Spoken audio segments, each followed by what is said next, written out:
Hello friends, मसारा security के channel में फिर से आपका स्वागत है। आज हम डिस्कस करेंगे मनी रूल 50, 30 और 20 के बारे में।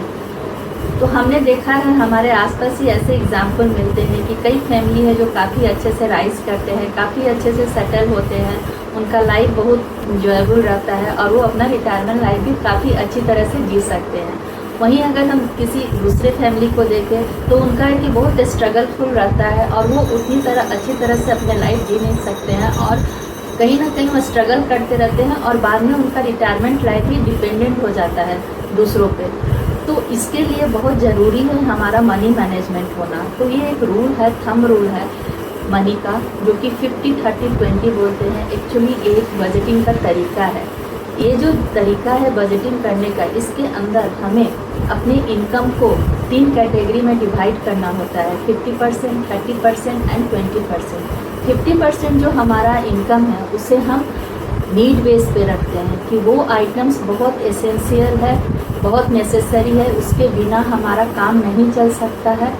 फॉर एग्ज़ाम्पल आप देख सकते हो, जैसे अगर हम घर में रहते हैं तो अगर रेंट देना है, रेंट हो गया। अगर हमारा खुद का घर है, हम लोन पे लिए हैं तो हमारा EMI हो गया देना। फिर जो हमारा फूड आइटम है, जो नेसेसरी यूटिलिटीज़ है, इलेक्ट्रिसिटी हो गया, इस तरह के जो खर्चे होते हैं वो नीड बेस में आते हैं। तो उसके लिए हमें 50% इनकम एलोकेट करना है। सेकेंड आता है इसके बाद 30%, जो कि एसेंशियल नहीं है, लेकिन अगर हम उसमें स्पेंड करते हैं तो हमारा होता है उसमें हम थोड़ा इंजॉय करते हैं अपने लाइफ को। फॉर एग्ज़ाम्पल हम इंटरटेनमेंट करते हैं, ट्रांसपोर्ट, कहीं बाहर घूमने चले गए, कभी कभार होटल चले गए डाइनिंग और उसके लिए। तो इस तरह से हम उसको 30% का अपने इनकम को रखते हैं। और लास्ट का आता है 20%, जो कि एक स्टार्ट है अपना इन्वेस्टमेंट करने का, और इसके ज़रिए हम अपने इन्वेस्टमेंट को अच्छे से ग्रो कर सकते हैं। और एवरी एंड में, मंथ के एंड में हमें ये देखना है कि हमारा जो 50, 30, 20% है, ये प्रॉपर एलोकेशन के हिसाब से जो हमने बजट किया था उसके हिसाब से ये मैनेज हो पा रहा है कि नहीं।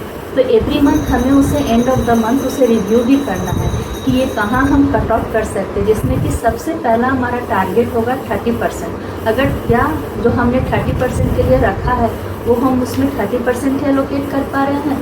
अगर नहीं तो हमें उसको, अगर सपोज हम उसमें ज़्यादा पैसा जमा कर रहे हैं, ज़्यादा हमारा जा रहा है 30% से ज़्यादा, तो वहाँ हमें उसे कट ऑफ करके उसे स्विच करना है 20% के तरफ कि हम किस तरह से उसको मैनेज कर सकते हैं। तो इस तरह से जो छोटे छोटे खर्चे हैं इसे हम अलग अलग कैटेगरी में उसको प्रॉपर एनालिसिस करेंगे और देखेंगे कि कैसे हम ये उसको मैनेज कर सकते हैं।